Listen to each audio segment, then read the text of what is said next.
大家晚上好，欢迎大家来到国际培训大咖五十谈，我是主持人顾立民。上一期呢，我们非常荣幸的请到了克劳斯·惠特昆先生，Mr. Klaus Huitken， 他从德国的波恩跟我们连线。我们呢向他请教了一些个比较关键的问题，是围绕着绩效改进咨询项目来展开的，特别是围绕着绩效改进咨询项目如何为客户产生价值等等。那么克劳斯惠特昆先生呢，他呢是在2015年到17年之间呢担任 ISPI 的主席这个访谈里面都已经说过了。所以呢，大家的反应呢还是非常之好的，感谢惠特昆先生。那么本期我们又非常荣幸的请到了另外一位国际著名的绩效改进专家，年届80还孜孜不倦工作的 Dr. Judy Hale 博士Judy Hale 赫尔博士Dr. Judy Hale， 这个 Judy 呢跟我呢也是老朋友了，也是20多年的老朋友那么也非常的荣幸呢，我在美国90年代刚刚入学不久呢，就有机会呢接触到了 Dr. Judy Hale。那么在02年的时候呢，当时呢 Judy Hale 以他为主呢，颁布了 CPT 的这叫做认证绩效改进专家的这个认证。那么2003年我还在美国工作的时候，在贝尔公司工作的时候呢，就拿到了这个认证，成为来自中国的第一位。那么这是18年前的事情了。那么这20几年来，Dr. Judy Hale 一直还在孜孜不倦的工作。那么年届80，他今年已经虚岁80岁了还在孜孜不倦的工作。每周的话呢，我每周至少要接到2到3封他的这个赫尔中心发出来的邮件告诉我们有哪些个网络的课程可以参加，网络的讨论可以参加等等。所以呢，非常的勤奋。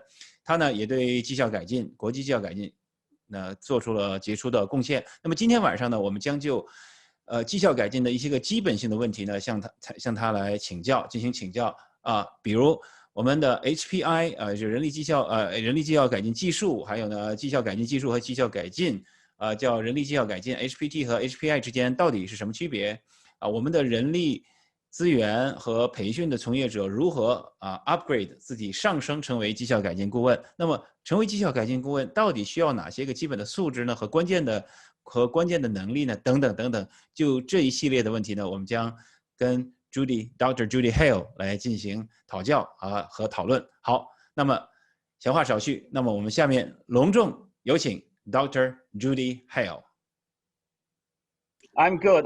Thank you. I'm so glad to see you as an old friend and as one of your students. Well, thank you. It's really a delight and an honor to be here. Thank you for accepting our invitation to the Training Master Series. And everybody know your name. Not everybody, but a lot of people in China know your name. You have been to China many times. You Yes. helped us in the early days set up the ISPI China branch, and also had put a lot of efforts in helping us to broadcast the performance improvement concept in China. And I'm very happy to tell you that performance improvement in China is a very hot topic, and a lot of organizations have more needs, and a lot of companies are enjoying good business. And thank you on behalf of It's all really of a us. delight to be here. Very nice. Yes. And you were the president of ISPI in which year? Can you tell us? 2001. One. Okay. Anyway, just for our audience, not everybody know you very much, but would you please introduce yourself a little bit and tell us where you grew up, where you went to college, what you studied, and where you work and live now? Very good. Well, I grew up really in Alexandria, Virginia. That's in the East Coast. It's near Washington, D.C. That's kind of where I grew up. But I went to college in the Midwest. I started at Miami of Ohio. Miami is a liberal arts school, and it's named after the Miami Indians. They are one of our many tribes. Then I went to Ohio State. Ohio State's known for football, okay, but it's a big team game show. And then I went to Purdue, and Purdue is in Indiana, and it's also, those are all in the Midwest, if you will, right? Oh, yeah. I currently live in Chicago area, and I have been here for many, many years. I came here in 1965. That's a long time ago. So this is where I currently live and work. So what did I study? When I was at Miami of Ohio, my bachelor's degree is in communication, when it means rhetoric, debate, logic, inductive, deductive reasoning, things like that. Today, when you get a degree in communication, it's radio and television. Okay. But when I went to school, it was rhetoric, is what we call, and it was logic and debate, persuasion. Then my master's is in theater management. How do you make something happen? To me, the magic of theater is behind the scenes. Oh, yeah. It's all behind the scenes or something like that. And then my doctorate at Purdue is in instructional design. Okay. And my research is on controlling bias, because that's most of my work today is in certification and designing credentials. Right. And I'm very intrigued over how we design bias, how we can we measure the wrong things. So I'm very good at figuring out how to measure the right things. Okay, so that's what I do. Does that help you? You want to know more? Oh, yeah. Oh, of course, of course. I think our audience will be very interested in your background, because all the young professionals in China and throughout the world, they want to be you in the future, because in terms of achievement and the contribution to the field, your name is so much known, and you have so many students. You have taught so many students throughout the world. Well, thank you. So.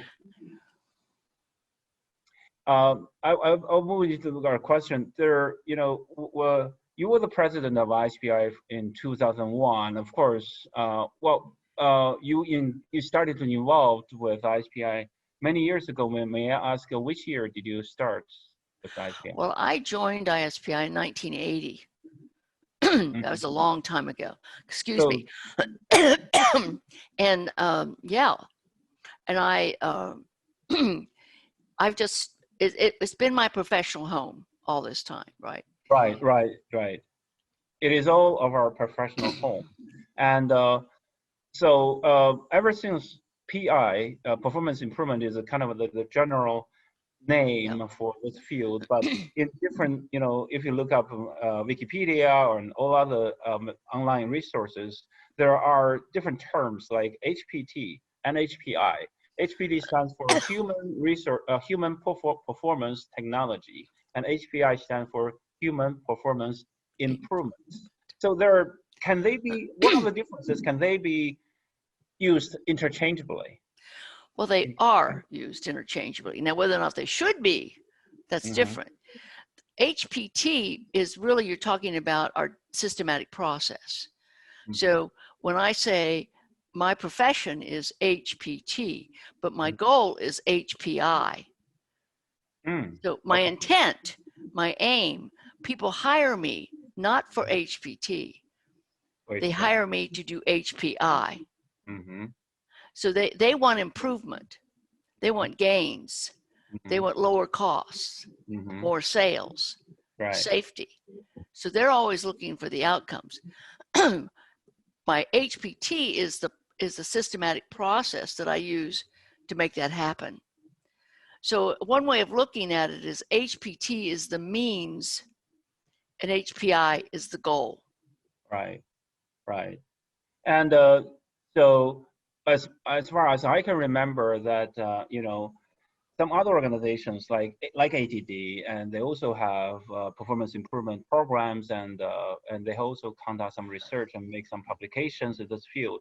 So what are the differences between ISPI's performance improvement and from other organizations? Well, I think the biggest difference is the systemic view. we look at the whole, and we understand that what you eat has a lot to do with the environment you work in, what support you have, how current your tools are. If you're working on an outdated computer system, or we look at resources, we look at leadership, we look at access to information. So what distinguishes us is what we call the systemic view. And we understand those things are interdependent. Okay? So asking you to do a job when you don't have tools is hard, isn't it? So, or asking you to do a job when the bosses are in conflict. One says go right and one says go left. How do you do your job if the leadership is not in agreement? So we look at, I say the marketplace, for ISPI calls it the world. I say you look at the marketplace. I want to know what's going on in the market. Who are your competitors? I want to look at, you know, how adequate are your resources? What's your infrastructure? You look at all of those things. And then you look at the workplace, the internal environment. I want to know about whether or not your resources, the sophistication of your systems, things like that. Then you look at, in terms of the workplace, you're also looking for alignment and consistency in leadership. Right. Okay. Right. So, and then you look at the work. How well designed is it? Are the roles clear? And then you look at the human capability. Right. So what distinguishes us is this systemic view. We also really question the goal. We're not blindly obedient to the goal. The client says they want this, and we hear that, we accept it, we honor it, but we also may offer a better goal. There is, I want to mention the 10 standards later, Okay. but in the 10 standards, the first four are the RSVP, the result, systematic, and partnership. Systemic. And it's systemic. Systemic. Systemic, right. That's my question. So there are two words related to system: systemic and systematic. Yes. So can you tell us what are the difference, and how do we differentiate them, and how do we use them? Why the RSVP is systemic instead of systematic? Right. So we're systemic, and then the process we use is systematic. The next six are our process. That's the systematic P of doing. Systemic is really looking at the whole, looking at the larger piece, and looking at whether or not they are adequate, aligned. So we're looking at all those things. Whereas, and we do that in a systematic process. So we discover, we validate, right? We test, we check. So throughout that whole thing, we're looking about people will tell you this is what's happening, but we go and validate whether or not that's happening. We don't accept blind truth, okay? We're nosy, okay? So we'll go back and check things out. We also, if we have ideas, we're going to check to see how feasible they are. Is that workable? I have great ideas, but if people can't do them, it doesn't matter.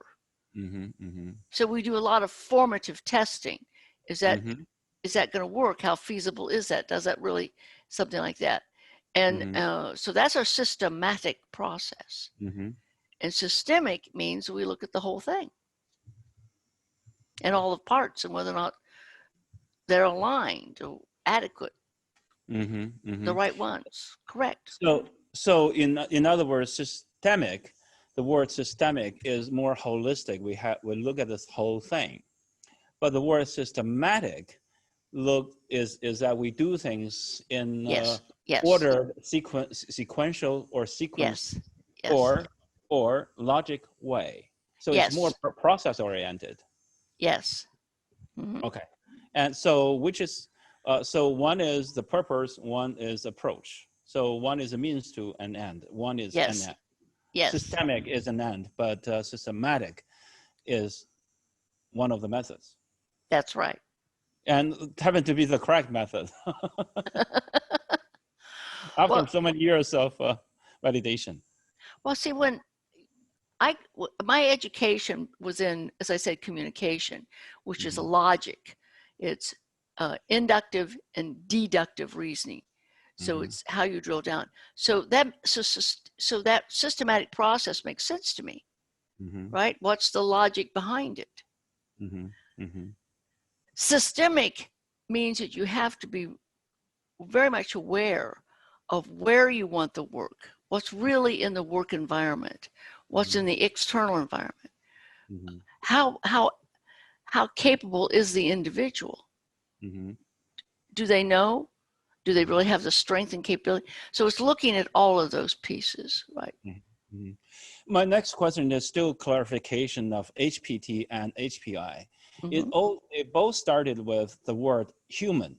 Yes. So my question is to you is, right now HPT and HPI is kind of correct me if I'm wrong, it's kind of not being used so frequently, but the word PI, performance improvement, are gradually taking their place. So is that correct, or why is that? And is that word human so important? In other words, is the human part very, very crucial, or is the most critical factor in performance improvement efforts or projects at organizations?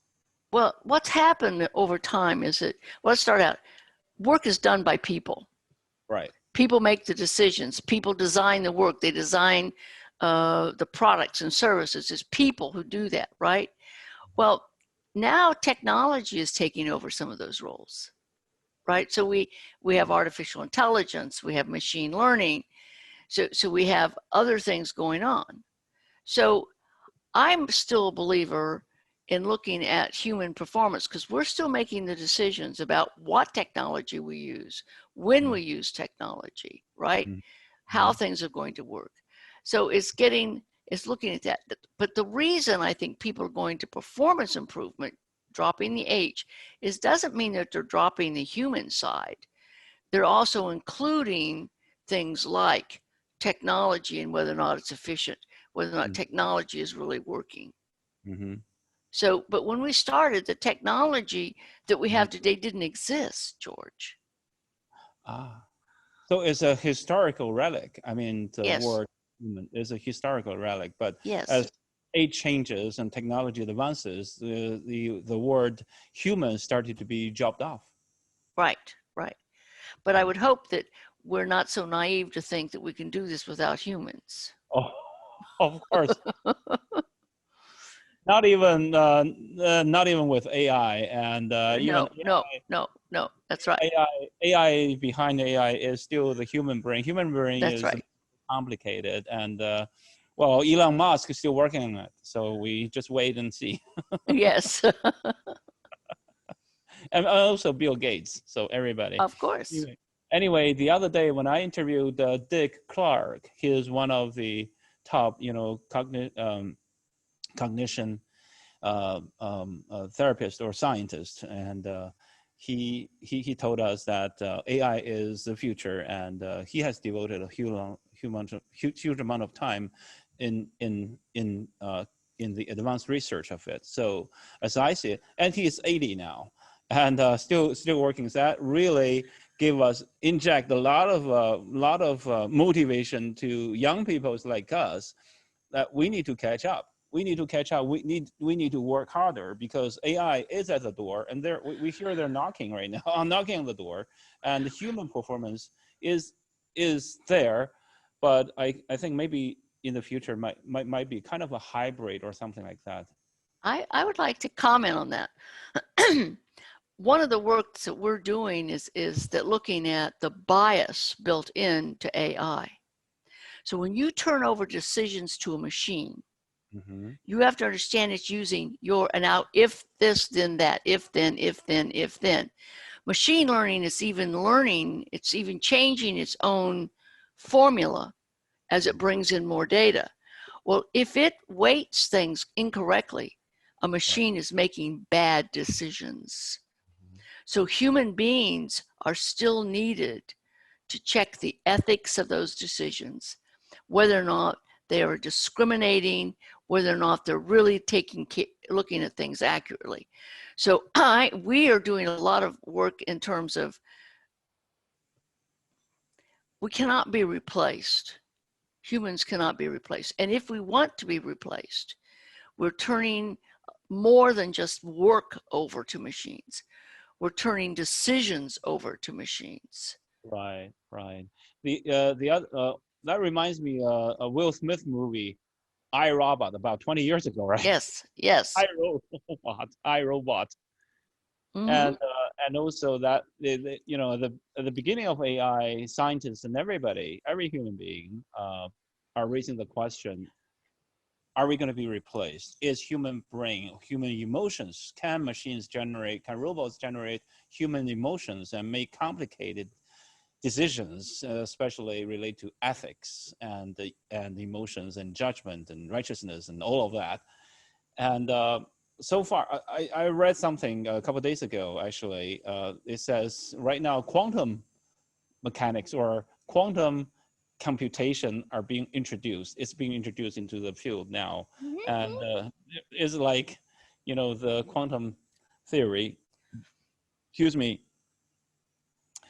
the entanglement, the quantum Right. particle entanglement, and they are revolutionizing because they can make multiple parallel computation at the same time. Right. So they're multiplying all of our computing capability by thousands and millions of times. Yes. So maybe in the future, with a one, because machine can only make decision between 1 and 0, but in the middle is the uncertainty. So that would call the gray area. Maybe in the future, I mean, that's what human brain is good at, that in the gray area, because between 0 and 1, and then human brain can bring creativity.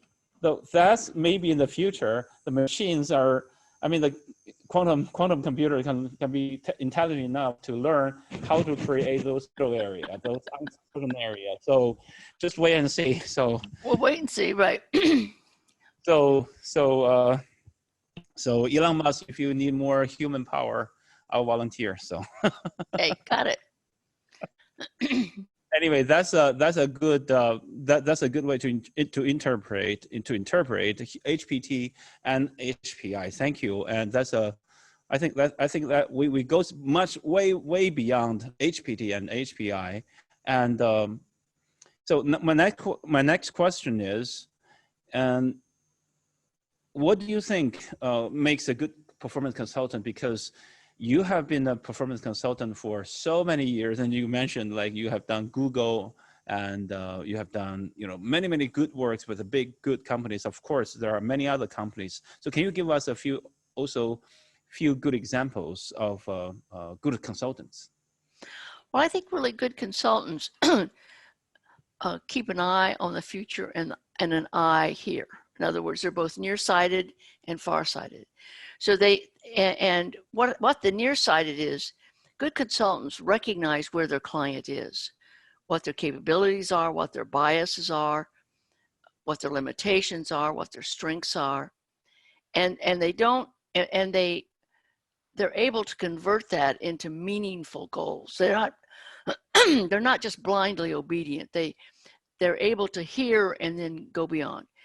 They're farsighted because they see a future that many times the client doesn't see. Mm-hmm. And they know in terms of getting from here to there, get my hands right here, my mm-hmm. camera, is that they know what it takes to get there. It isn't a leap. Mm-hmm. You move over time. Mm-hmm. And they're very good at making sure the client is on the right track, going in the right direction. So they do a lot of, they do advising, they do coaching, but they're realistic about where the client is and what they're about. So, so many times I've seen consultants come in and say, well, this is what you have to do, blah, blah, blah, blah. And it completely disregards what the client has already done. It says like, oh, you were stupid. Well, that's not a good consultant. No. A good consultant says, wow, look at what you have done. Look at how far you've made. Now look at how far we can go together. But you never discount, denigrate. I think you honor your clients and where they are, what they're about. But you see frequently possibilities that they don't see. And you want to help them see a bigger vision, right? In other words, performance consultants are really the cheerleaders, something like that, right? And on the side, and then but sometimes also the team captain on the field, and then Right. lead the role. So they're both roles. Right. So is there a good standard way of consulting because of performance consulting? Because most of our audiences are very young and they probably never heard of performance consulting before, or they heard of performance improvement but don't know what performance consulting is. Can you tell us even some of the generalized performance consulting processes? Well, for the younger people, I would say the consulting side is knowing when you give advice, when you coach, and when you referee. In other words, sometimes I work in credentialing. Sometimes my clients want to do something. It makes sense to them, except it's illegal. So I have to say no. My job. So sometimes we have to say no, and sometimes we have to say, you know, would you be interested in knowing how to do that faster and cheaper? So now we're consulting, we're advising. I can get you there, but I want to give you a better vehicle, a smarter vehicle. I can show you how to get there faster, cheaper, wiser. Now you're advising. And sometimes you coach and you say, you know, that's very interesting. Have you thought about this? You get them to pause and reflect. What do you think is getting in the way? So consulting is a spectrum of skills. It goes along a line. And you have to know when you have to do which one. I don't know if this analogy translates, but if you think of dancing. Okay. We have what a dance is called a Texas two-step. It's a real simple dance. And then maybe you know the tango. The tango is a much more elegant, complex dance, right? Yeah. And then you have the jitterbug, okay? Okay, remember the jitterbug, you know? Or very the rhythmic. Yeah, very rhythmic. So I don't know how that translates, but I have to believe that in China, that you understand the issues of complexities along the spectrum. And you need to know sometimes when you keep it simple, when you get a little bit fancier, and when you get very complex. So a consultant has to be able to work along the spectrum. So I tell young people they need to, first of all, learn to listen. And they need to try and understand what the client is seeing from their perspective. And once they know that, then they can criticize. Then they can recommend new ways of doing it. But if you don't understand where they are, your recommendations are premature. And you get discounted. You go away. You're young. You haven't been there. So part of it really is, you know, I call it listening and trying to appreciate what they have done where they are, knowing that they started at a different point years ago. They didn't all have cell phones. They didn't have computers when they started. They didn't have the things that we have today. And how do you then help them go to the next step? I'm encouraged by the young people, actually. I think I'm really delighted with what the young people bring. Great. So what, talking about young people, young professionals, how do they upgrade, because upgrade training professional upgrade themselves into performance consultant, because most of our audiences are learning and development professionals, and we consider going up to moving to performance consulting is more kind of upgrade. The next step is a step up. Well, I would like to think of it as a T, the letter T. Mm-hmm. Okay. Yep. Across the top, Mm-hmm. across the top are the generic skills: critical thinking, listening. Mm-hmm. Okay, it's the reasoning, the logic piece. Mm-hmm. This one is the deep knowledge. Mm-hmm. So if you're young, Mm-hmm. you need to, I would say, get as much deep knowledge you can about the work. Mm-hmm. So if you can, try to work 3 months, 6 months here, 6 months here, you know, try to understand the realities, the practicalities of making work happen. Mm-hmm. So if you are in shipping, you want to learn more about logistics, okay, and how things come together. If you're manufacturing, you want to learn logistics, but you also want to learn how those machines are designed, your production processes, quality control, right? In finance, you need to understand budgeting, you need to understand procurement, you need to understand, long and short term. That's the deep knowledge of your field. And there's no substitute for going to school and doing the work. Okay, so you want to do a little bit of both.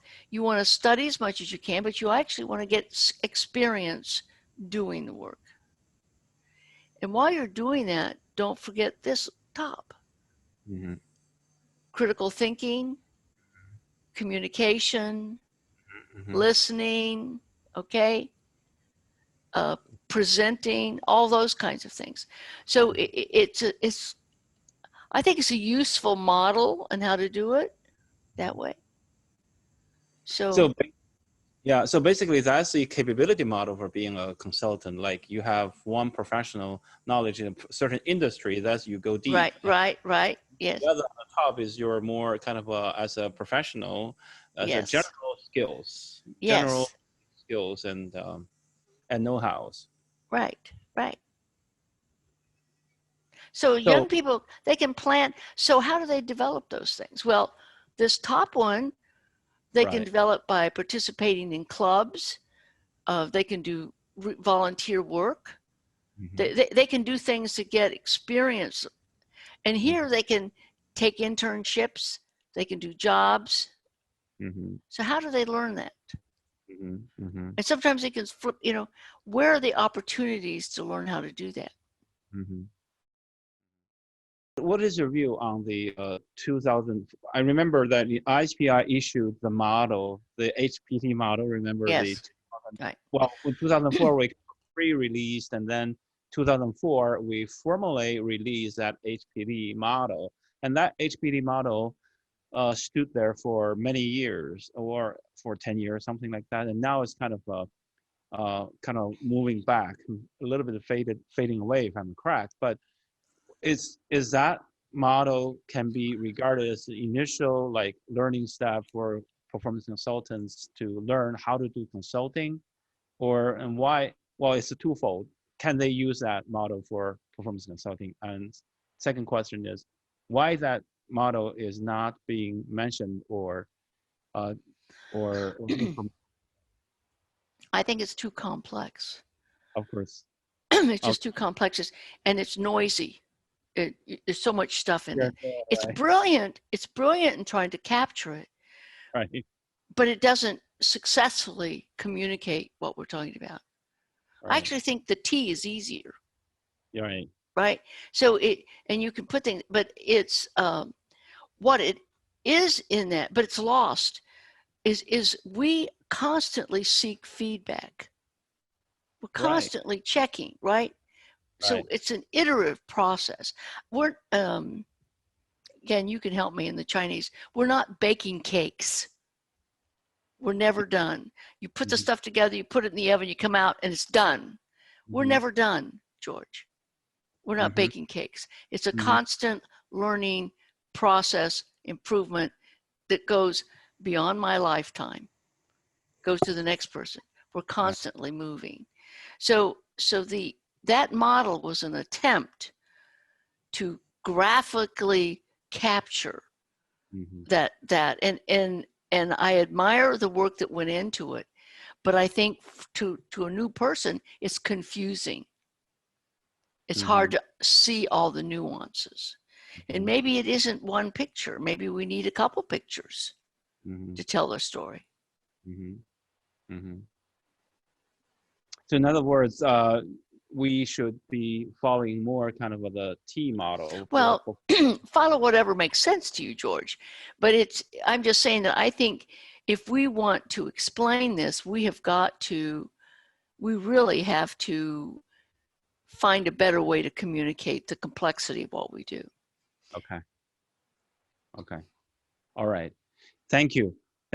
And that's really good. That T model sounds like we're talking about 1930 Ford, a car. Yes, Ford. yes, the T model, the Model T, right? Right. I'll tell you, when we're finished with this, I will show you a picture. I'll send you something. Sure. Okay. You can share the screen if you want. So, George, if you let me share, can I share my screen? Sure. This was put together by Boise. You know Boise State? Oh yeah, of course. Right. One of Now, the prominent. Steve Velachica from Boise is going to be giving a presentation for me coming up. And he talked about the T-shaped professionals. So across, if you can see it, are the boundary crossing, communication, teamwork, networking, critical thinking. See that? Does that make sense? Can you see, is that big enough for you to see? And then the bottom are the deep systemic or the deep discipline knowledge. So here might be the doctors having deep knowledge about the body's human systems, right? And then maybe they know something about interaction of drugs, or maybe they know surgery or something like that. But here across are the things that cross everything. So I think performance consultants need to understand. I see young people who think, well, I learned this, and yeah, they did, and they're very good at it, but they don't appreciate up above. They're terrible at listening. They don't play nice. They disregard other people. They're not good teamworks. You know what I mean? They don't have a global perspective. We are on this earth together. Despite the fact we might think we don't want to like it, we are in reality all together on this earth, period, right? And this earth has just so much water, and it has just so much things, and we have to share it. So that's this top part here, see? And this was put together by boys. You see the little bee down here? So I think Steve did a very elegant job of describing this, what it is. So then so I think we can agree on the boundary up here if we bother to look at that. So organizational culture. Well, I working with Google, I have to understand their culture. And if you're going to work with a bank, you have to understand their culture. If you're going to work with a manufacturer, you have to understand their culture. Project management, getting all the pieces and parts lined up. I think that's very important, right? Sometimes, so there's an et cetera, ETC, that means and more. So we can add other things up there, and it'll be interesting exercise for young people to sit down and say, what do we think that we need across? I will tell you one of them has to do with language proficiency, right? So my Veronica is learning Chinese. Oh, she is? Yes. How does she do? Well, she's fluent in Russian, Ukrainian, English. She can handle her own in Polish, Czech, and German. Okay? So she decided, and she wants to learn Arabic and Chinese. that will be 9 languages. I'm counting while you're talking. Right. That will be right. 9 languages in total. Yes. Well, if we're going to be a global world, all due respects to English, we aren't the only game in town. We're not. No, we are not. No, we are not. So what I'm saying is an interesting exercise is to say, what do you think are the things that are generic, that are across all of us? And then for your area of practice, see, I work in credentialing certifications. So Right. I have to have deep knowledge in assessment and measurement, psychometrics. That's one of my up and downs. Right. Psychometrics is this down here. A lot of people don't need what I need. Mhm. You understand? Test construction, Yep. valuation. Those are my deep things. That's disciplinary. That's industry knowledge. Disciplinary knowledge. Yes, yes, Or expertise. yes, yes.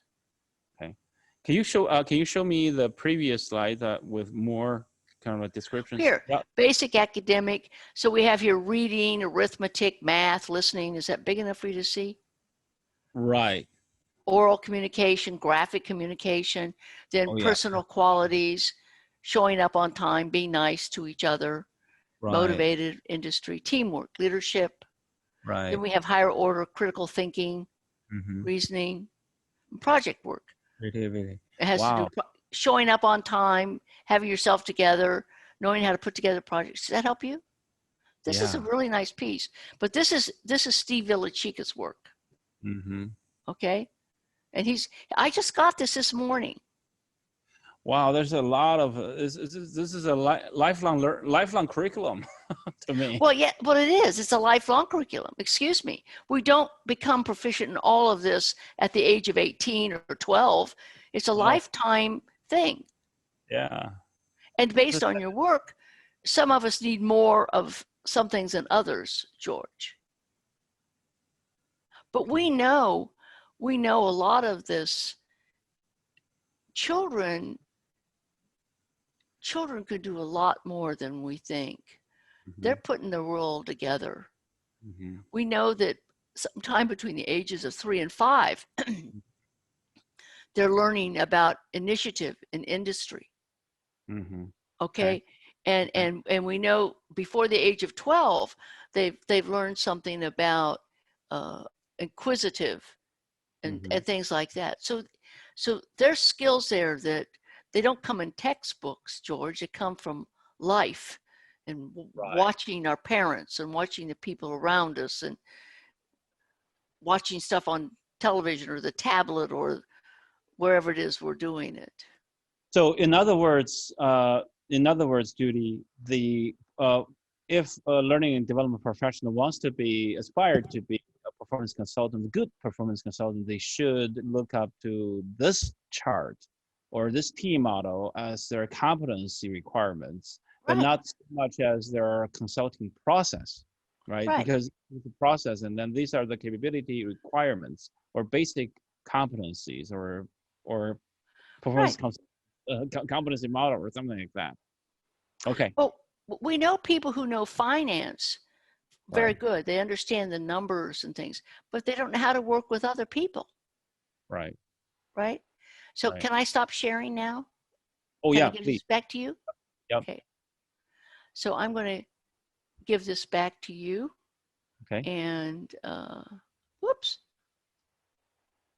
Yeah. You are now the host, George. Oh, I'm the host? Okay. Yeah. Good. You are in control. All right. I'm the host now. Well, that makes me feel good. Good. Thank you. So thank you. A big question on the 10 standards. You know I'm going to ask it, right? Yeah. Well, the good and beautiful, the one and only 10 standards is kind of the constitution of ISPI. Yes. It's like that. So our words, our 10 standards, our ethics, and all of that. And when we give out all kinds of rewards and then awards, and then we always say, oh, they have shown us the high standards of how to apply the 10 standards. So 10 standards is such like it's been mentioned anywhere in our society, in our field. So where does it come from? RSVP are the 4 basic principles. Then after that, the 6 are the systemic approaches. And so where they come from, and can you tell us how we use it and why, how we should use, in what specific way should we use it? Well, it started by a study that was done in 99, year 2000, okay? And where we brought together people who hire us. It was a mixed group. They came from corporations. Walgreens was there, Allstate, Canon Imaging, the Japanese firm. Right. So we had a mix there, and we had some professors, academia, and we had professionals who actually do it. And they went through a process of saying, what is it we have to know to do this? What are the things that distinguish us? And it was a structured process we went through. And we took all that data and we came into saying, this is how, it ended up being how we think and what we do. And it was not what we thought we were going to get. You need to know, when we started, we really believed it was only going to be about instructional design. But it was the companies that hire us that were saying, no, you got to see the bigger picture. Yes, people may have to learn, but you have to look at our realities. You have to look at our larger processes. So they were the ones that pushed us to look bigger. And then it was some time after that, I brought together about 35 corporations, and I had them take our 10 standards. They weren't in the 1, 2, 3, 4, 5, 6, 10. And I had them individually rank them, tell me what's the most important, next most important, whatever. And we all knew evaluation was going to be the first. Well, that was wrong. Number 1 was partnering and collaborating. Wow. They thought that was the most important. They said, we're tired of young people. We hire them and they come in and tell us how to do our work rather than learn how to build our respect. You have to, we're part of a team. We're part of a larger collective. You have to be able to work with us. So I thought it was very insightful that the people who hire us are looking for people who can come in and fit in, work together, build, because they know the collective is better than the single. So Google, for example, they're also one of my speakers, and they're talking about a culture that supports innovation. And one of the things that we noticed in all my visits, these young people come together and they know they were invited because they're smart, but they also know everybody else was invited because they're smart too. So I'm not smarter than you, but together we are very smart. Right. So they all know that by working together, the product will even be better than any one individual would do. So I don't know if I'm answering your question, but we did do a formal study. We interviewed a lot of people. We've done out and done surveys. We've done focus groups. We've done a lot of things. And then we culled it down into what I call some common language. And so we have needs assessment. It's called discovery, fact finding, and then fact validation. Then you come up with a solution design, right? Right. But then you have to test out that design. Is it workable? Is it feasible? Do you have the money? Do you have the time? Do you have the resources, right? And then implementing it isn't just throwing it and say, do it. It's actually making sure, how do people adopt this new behavior? What coaching do they need? What supports do they need, right? And they need constant feedback to keep them going in the right direction. And then you say, are we on course? You don't evaluate 22 years later. You evaluate all through, are we on course? What are we learning? What do we need to adjust? How can we improve? So it's a constant iterative process. Right. Right. So the 10 standards, and based on those 10 standards you created some certifications of very first, or not the probably quote unquote the very first, but one of the most well-known at the very beginning, early years, was a CPT, the Certified Performance Technologist. Did you started that in 2002? It actually, yes. Formally 2000, launched. long time. I think the first one, I think they were announced in 2001, and the first ones were awarded in 2002. Yeah. Okay, okay. Because I got mine in 2003. And I saw your message, and I will see if we can't get you a new certificate. I know how to That'll make be it. great. That'll be I think we great. can make that happen. Yeah, that one. And when I interviewed Nancy Burns and another person, that on the back of the wall, I saw that very, very big certification. But you know, when I moved back to China, and I lost it because it's a big glass of that frame, and so you can Right. send design. I'll redesign Well, it. I don't think I can get you the glass and the frame, George, but I Well, can get you the certificate that puts in it. Okay. right, or just send me the design of it, and I can print it out here. Just Yeah, send me. we'll send you a digital one. Yeah, they send me the Okay. digital. That'd be great. I got a picture of it, but it's still kind of blurred. Well, the new ones have been slightly redesigned. Okay, so it won't look quite like that, but it's still very attractive. Do you have the old one? I want the old one if possible.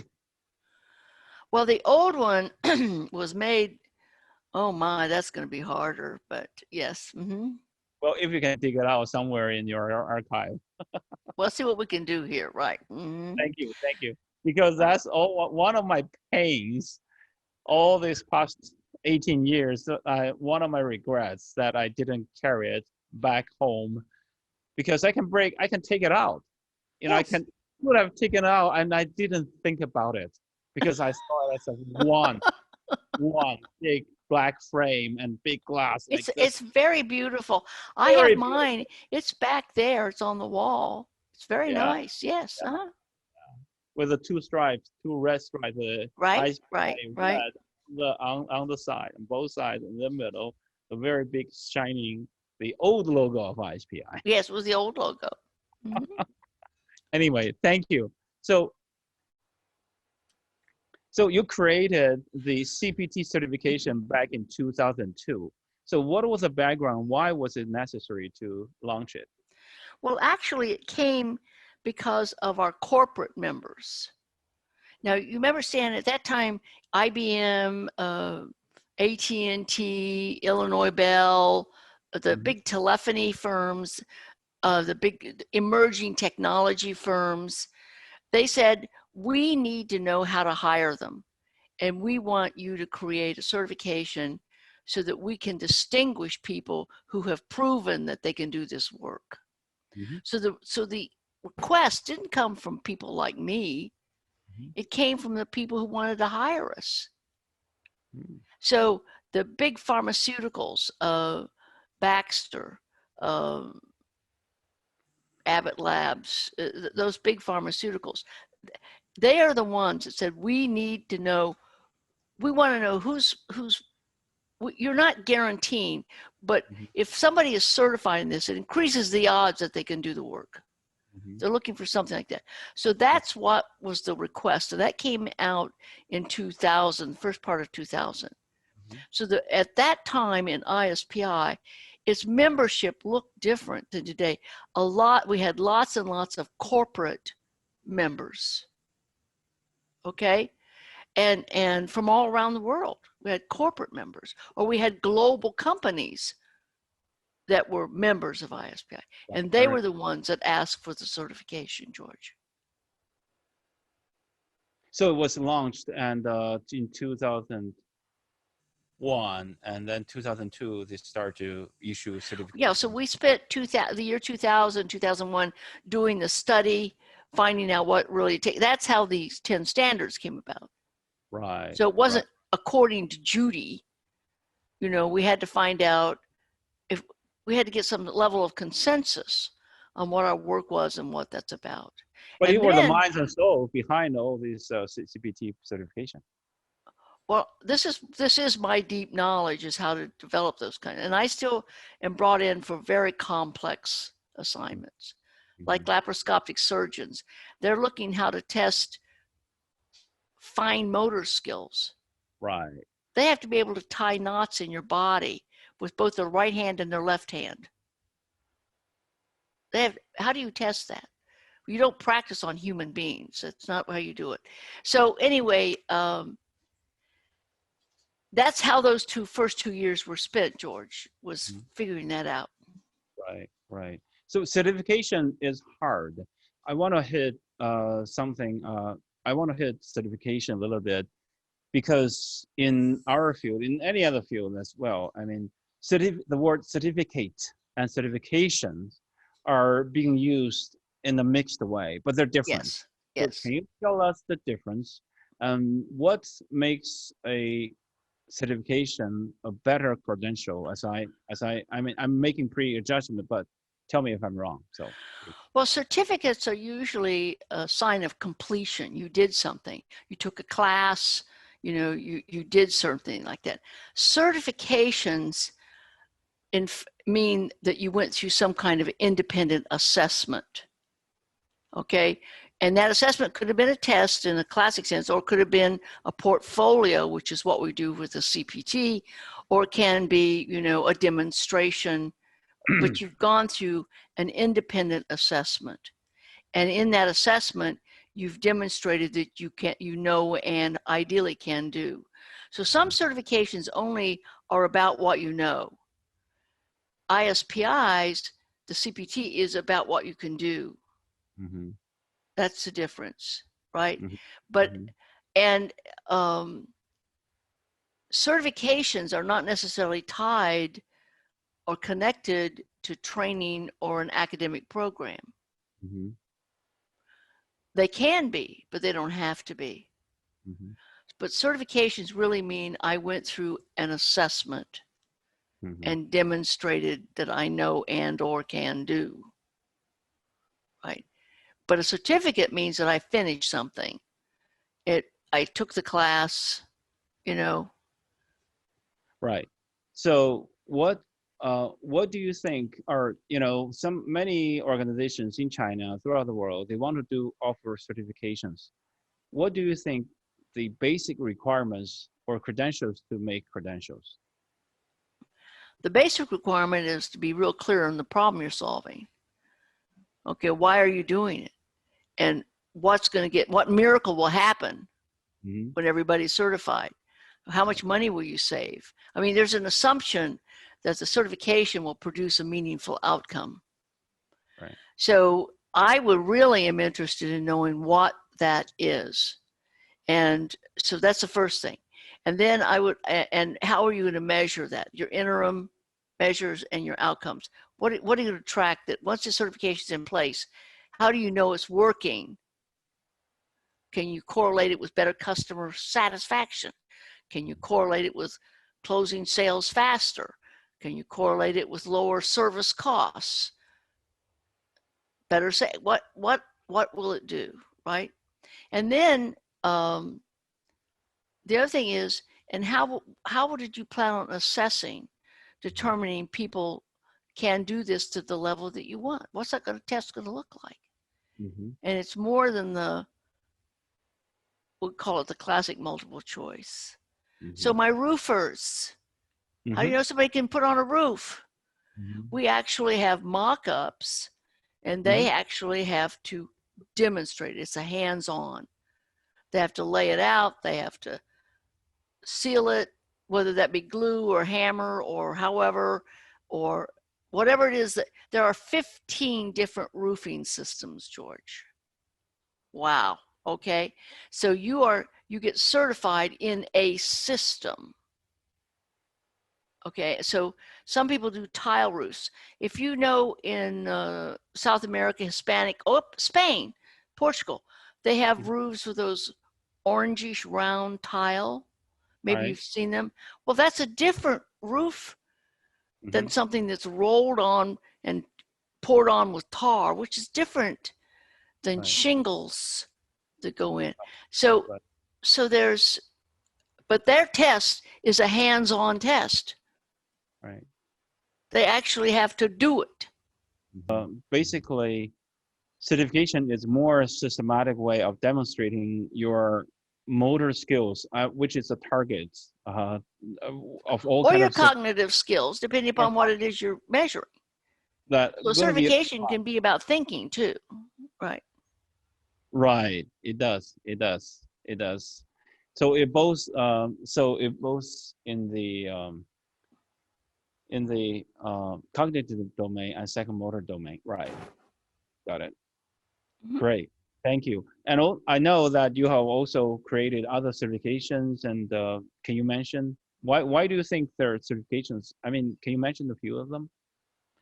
Well, certifications, I just wrote an article. It's called "They're the New One of the New Currencies," and what it is that employers are looking for more evidence that you can really be effective. So we're doing narrow certifications, like you get certified in a specific technology, like a Microsoft or whatever, or Adobe Connect, things like that. You also can get certified in something larger. We call it project management, or you get, things like that. So they can be broad, they can be narrow, but the drive is we have a huge skills gap all around the world. Right. And certifications are ways of finding what's really is good. What do they really need to know? It's a process of doing that, rather than say, well, they have to go to college or school for 12 years. They have to go to school for 16 years. No, what is it?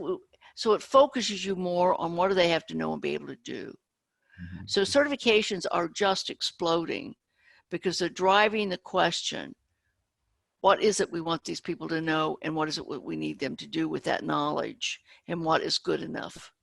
That reminds me that early years, Microsoft issued their own, like They still do. Yeah. they still do the Microsoft, the most typical widely accept the MCSE, Microsoft Certified System Engineer, and also Cisco has their own, uh, Yes. and everybody has their own. Adobe has their own, maybe, and also, of course, PMP, right? Uh-huh. Project management professionals, and that's more. It can be applied to any industries, Right. but project management is a profession itself. So I just hope that the certification in PI will, in performance improvement, will be exploding bigger and bigger. Well, yes, I would hope so. It's more, it can be applied. A lot of people don't know this, but we have certified pharmacists in performance improvement. Did you know that? Right, right. I know that. Pharmacists, right? Okay. We have certified fire marshals. It is cross industry. It's cross industry. And Veronica just earned hers because Mm-hmm. of, and her background is in finance and risk management. Mm-hmm. Mm-hmm. Mm-hmm. So Yeah. it's cross industries. We started out thinking it was mostly around workforce development, Right. learning, things like that. And that's where the majority of them are. But we really need, it really goes well beyond that. Right. Right. Anyway, so about a little bit of word about the pandemic. It is still going on. A lot of Oh, people say it yes. won't completely going away, even though all the big media are promoting or are reporting that vaccines are coming out. So how do you think the pandemic will impact our field? And are there any lessons learned from the pandemic so far yet? Well, I think, first of all, it isn't over, and it's going to continue into 2021. Okay, it'll manifest itself. So for us, is that we have to become better skilled at the use of technology and working virtually with our clients, whether that be coaching them and whatever. And the technology is stepping up. I mean, I can do a lot of stuff on my phone. My roofing, how we're doing the job analysis, we're on the roof with our phones, filming them do it, and that's how we're learning how to do it. So we have to get smarter about Right. how we're going to work virtually with our clients. Right. And I think that's the first thing that we're going to have to do. The other thing is that when we do have the opportunity to work with them personally, we're going to have to demonstrate good practices, hygiene, whether it be a mask, washing our hands, gloves. We're going to have to demonstrate that. I think it's going to take real innovation. Our hospitality and retail industries are decimated. Stores are being closed, restaurants are being closed, hotels are being hurt because people are not traveling. The airline industry is decimated. So it's going to be up to us to help encourage innovation. By the way, the newest currency is actually innovative ideas. People who can foster innovation are going to be very much in demand. So we're going to have to step up and showing how our discipline, our systematic process can be used to help them come up with more innovative solutions. Okay, the old way of working isn't going to be there. The old economy is not there. We're going to a gig economy, and we've got to be smarter about how that works. You have gone through many periods of times from, you mentioned you moved to Chicago area in the you've been here like. George, Yeah. I'm old. Oh, can you tell us? I'm 79. Oh, you're almost 80 years old. Okay. Uh-huh. We in China, we respect, in the Chinese tradition, that we respect seniority a lot. And seniority meaning experience, meaning contribution, meaning caring, a lot of them. And so it's a combination. That's why we really, that's a Chinese tradition. And you've seen a lot from the 50s, 70s, 60s, 70s, a lot of them. So the pandemic is still on the pandemic. Do you think the technology, one of the questions is right now, we mentioned AI, but we are not quite AI yet, but right now the technology is here. And you just mentioned that we need to learn how to work virtually. But at workplaces, how do you balance between technology and the good old ways of traditional, performance consulting or doing our. Please understand, technology is a tool and a valuable tool. As I'm saying, we still have to have the wisdom, the caring, the learning, right, and what have you. And so I have to be up to speed on this technology. So I have to learn how to do things. I don't have to be your IT guy. I don't mean to compete with him. I don't mean that. But I need to be smart about working with him. I need to know when I use him, when to do that. So I think that the technology can help, but it's been interesting seeing how the restaurants are here, figuring out. I get on, last night I wanted a pizza, so I went on the computer and ordered my pizza, and I told them what car I was driving, and I went there and they knew my car and they came out and handed me my pizza, right? So I can't go in there anymore and eat it, so I have to do it that way. But it's going to be with us for a long time. Right. But in terms of technology, it's forever going. When I started, they used Wang systems. Do you remember Wang? Oh, you probably are too young for Wang. W-A-N. W-A-N-G. A-N-G. W-A-N-G. It's an Asian company that has a state-of-the-art word processing system. Oh yeah, Wang, right? Wang, right? Wang, yeah. And that's how I started. Wow. He is wow. so well known. He was so well known, but the company bankrupted. Yes, it did because it got replaced by PCs. By his son. By his son. Right. And then we had local area networks. My company installed the very first local area network in the United States in my company. Wow, the first LAN. Right. Now you need to know the very next day, lots of others did. Okay. So now we don't have local area networks. We have individual PCs that are smart, phones that are smart, and now we can share them again with OneDrive and because of the cloud. So I've replaced my server with the cloud. So I have to stay up to date in those things. Right. Or I have to have people around me and honor the skills they bring because they are up to date. Right. Right. So I have to be how to work with them that way. Thank you. Thank you. Just the second to the last question, I want to wrap up because I know you had a hard stop at the bottom of the hour. And if you had a chance to start all over again, what would you have done differently? That's really interesting because I've been reflecting on what's happened. Because you need to know, when I started out, I was a college professor and I taught the horrible speech class. But in the time, I listened to some over 1,000 students tell their story. And that was actual great preparation for me to go out as a consultant. I heard people's story, the people who do the work on the front lines, not what bosses think they do, but what the real people do.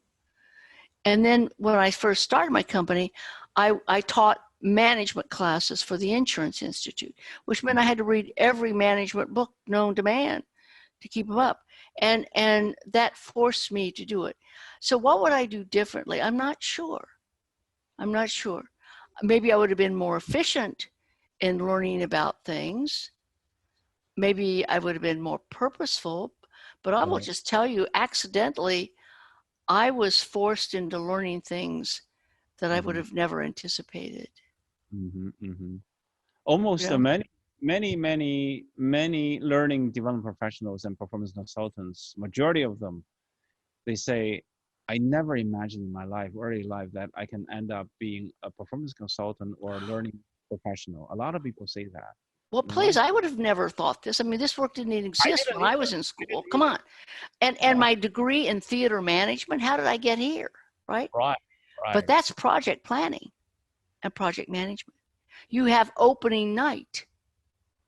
So you have to get all the pieces and the parts ready. So when the lights go on and the curtain opens, everything happens to plan.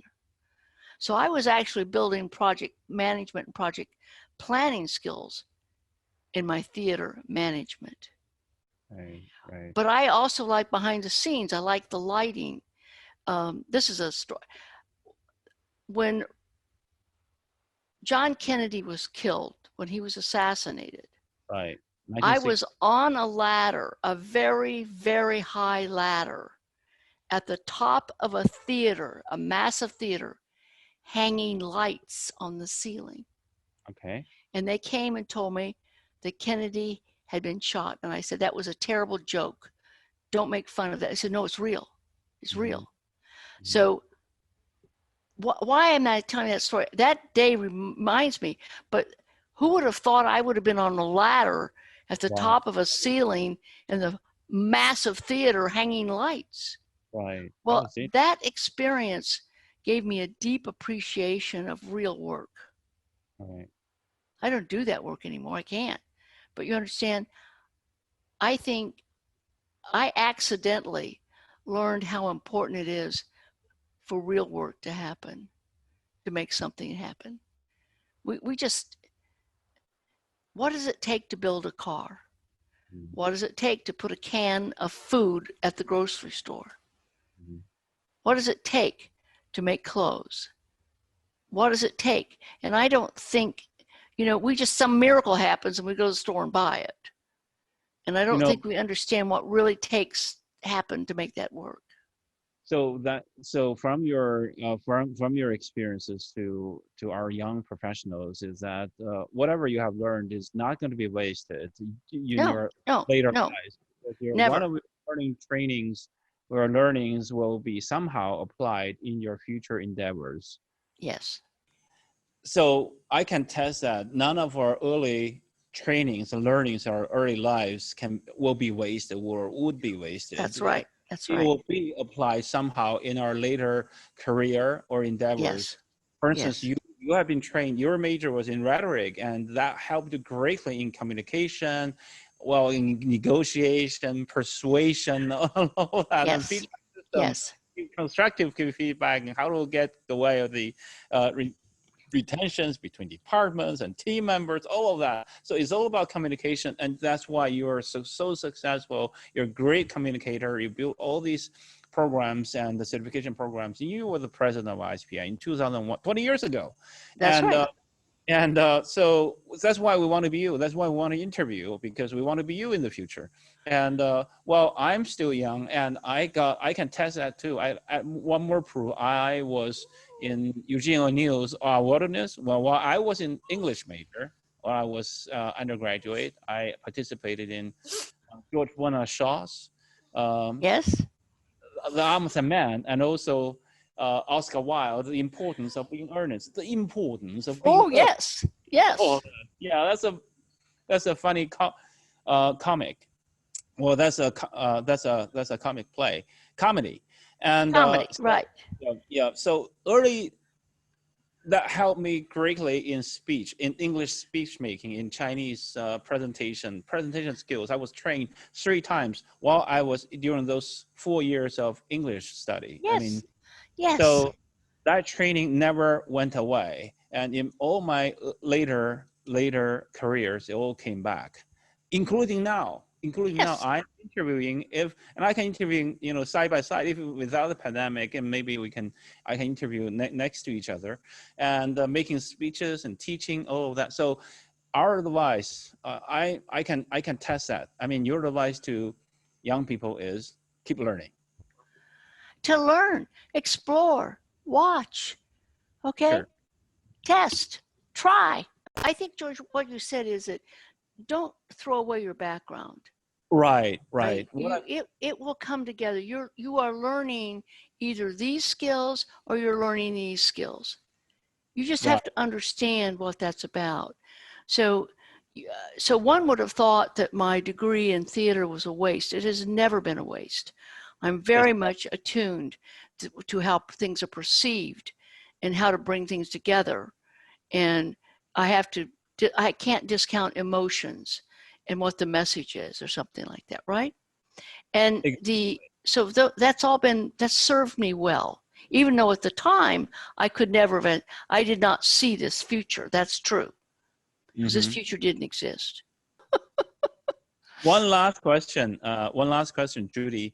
In one of our earlier sessions with the TMS, the Training Master Series, one of our audiences asked me to ask this question, and I can't hold it. So, any good suggestions to companies during economy slowdown due to the impact of the COVID-19? This is a great time to brush up on your skills. Okay, lots of colleges are offering free training on webinar, and so whether it's learning technology or learning something else, I would say this is a good time to do it. The other thing I would tell you is this is a time to build brand. Now, how do you do that? Write articles. You could do little 500-word, 1,000-word. You begin to do things. Volunteer to give speeches, webinars, get out, something like that.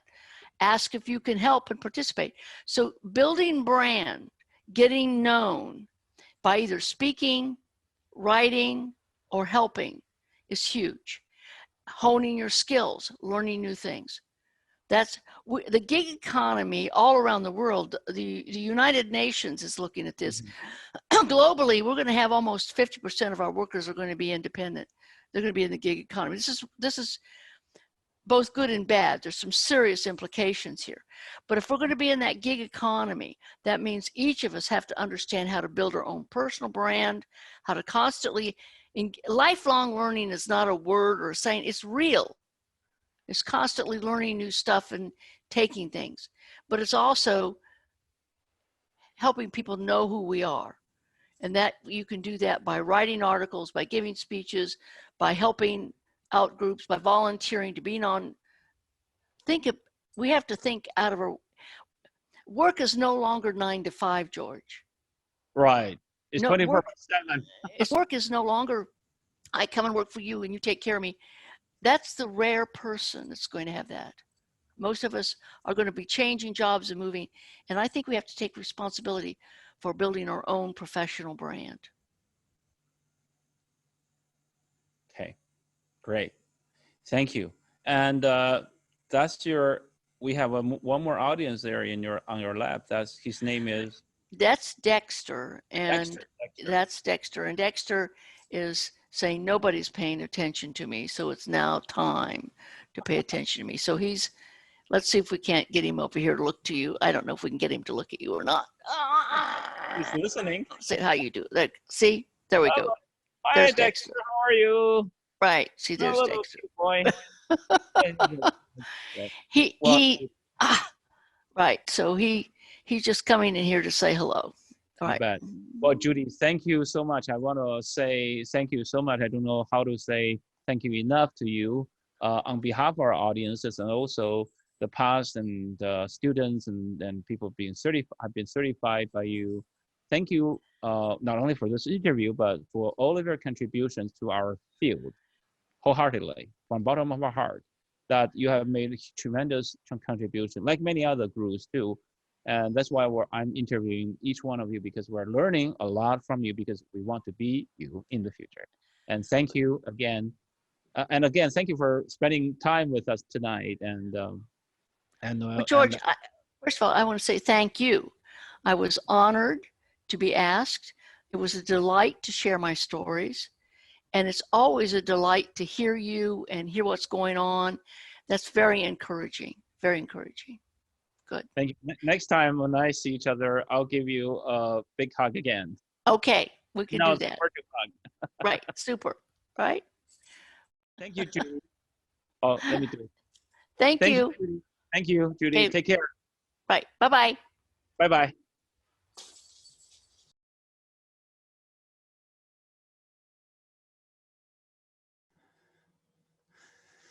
That's my interview with Dr. Judy Hale. We did cover a lot of areas, including what the differences between HPT and HPI. What does it take to become a good performance consultant? And also, how does an HR or a learning development professional escalate up to a performance consultant, et cetera, et cetera.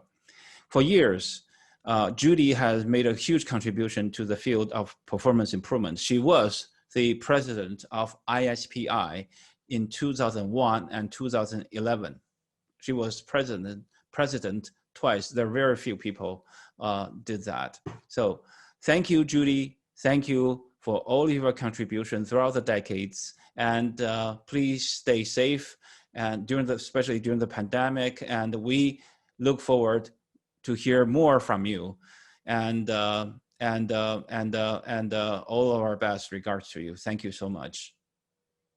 So next week, we are going to have the very honor to interview another heavyweight figure in our field. His name is Dr. Jim Klein. I never met Jim before, but I've heard his name long time ago. He also published a few books and co-authored a few books in the field. And Jim is now the Walter Dick Professor of Instructional System Design at Florida State University. He is also the Professor Emeritus from Arizona State University. And he's now also serving as the department chair at the Department of Educational Psychology and Learning Systems at Florida State University, which we call one of the epic centers of our field in the theoretical and application fronts. So next week, we're going to ask a lot of questions. We're going to cover a wide range of topics with Jim, including what are the basic definitions of ISD instructional system design and the basic definitions of PI performance improvement, what his definition, his versions, and also the program itself at Florida State University, because so far we have interviewed 4 milestone figures in our field from the College of Education from Florida State University. They are Dr. Roger Kaufman, Dr. John Keller, Dr. Bob Branson, and Dr. Bob Reeser. And Jim will be the 5th professor that we have interviewed from Florida State. So the question around that will be, what are the characteristics of Florida State program from other programs throughout the nation?